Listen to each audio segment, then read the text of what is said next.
وما أرسلنا قبلك إلا رجالا نوحي إليهم فاسألوا أهل الذكر. اعوذ باللہ من الشیطان الرجیم. بسم اللہ الرحمن الرحیم. الحمد للہ الذی انزل الفرقان علی عبدہ لیکون للعالمین نذیرا والصلاة علی من جعلہ شاہدا ومبشرا ونذیرا وداعیا الی اللہ بإذنہ وسراجا منیرا وعلی آلہ الذین اذھب عنہم الرجس اہل البیت وطہرہم تطہیرا. اما بعد. ناظرین کرام السلام علیکم.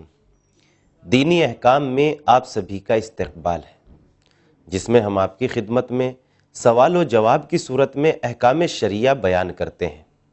اس سلسلے میں ہماری گفتگو احکام نجاسات کے عنوان سے ہو رہی ہے. تو آئیے اس سلسلے کا آج کا ہمارا پہلا سوال ہے: کیا نجاست کھانے والے حلال گوشت جانور کا پسینہ نجس ہے؟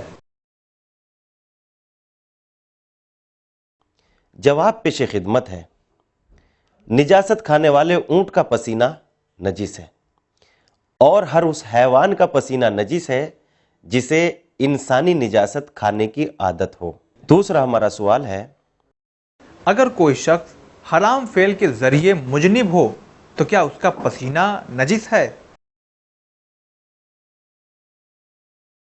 جواب پیش خدمت ہے، اگر کوئی شخص حرام کام کے ذریعے مجنب ہو تو اس کا پسینہ پاک ہے، لیکن احتیاط مستحب کی بنا پر اس پسینے کے ساتھ نماز نہیں پڑھنی چاہیے. تیسرا ہمارا سوال ہے: اگر کوئی شخص ان وقتوں میں مجنب ہو یا جمع کرے جن میں جمع کرنا حرام ہے تو اس کے پسینے کا کیا حکم ہے؟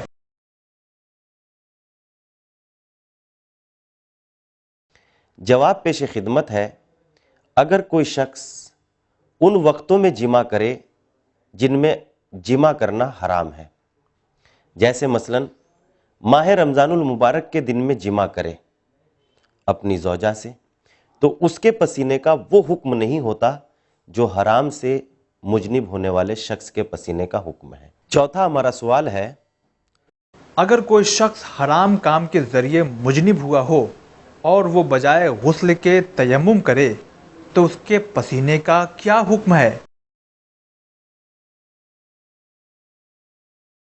جواب پیش خدمت ہے، اگر کوئی شخص حرام کام کے ذریعے مجنب ہو اور وہ بجائے غسل کے تیمم کرے اور اس کے بعد اسے پسینہ آ جائے تو اس کا وہی حکم ہے جو تیمم سے پہلے والے پسینے کا حکم تھا، یعنی احتیاط مستحب کی بنا پر اس کے ساتھ نماز نہ پڑھے. پانچواں ہمارا سوال ہے: اگر کوئی شخص پہلے حرام کام سے مجنب ہو اور پھر اس عورت سے جمع کرے جو اس کے اوپر حلال ہے تو اس کے پسینے کا کیا حکم ہے؟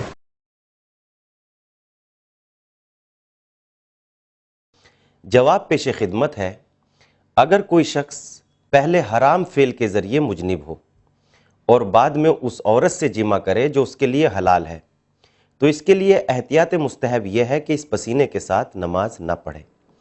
لیکن اگر اس کی صورت الگ ہو، یعنی یہ شخص پہلے اس عورت سے جمع کرے جو اس کے لیے حلال ہے اور بعد میں حرام فعل کے ذریعے مجنب ہو جائے تو اس کے پسینے کا حکم حرام فعل سے مجنب ہونے والے کے پسینے کے حکم کے جیسا نہیں ہے. تو ناظرین، دینی احکام میں آج بس اتنا ہی. ہم چاہیں گے آپ سے اجازت، لیکن ایک حدیث معصوم کے بعد. حضرت علی علیہ السلام نے ارشاد فرمایا، سب سے بڑا عیب یہ ہے کہ جو تمہارے اندر ہو اور تم اسے غیر کے اندر سمجھو. اسی کے ساتھ اجازت چاہیں گے. خدا حافظ.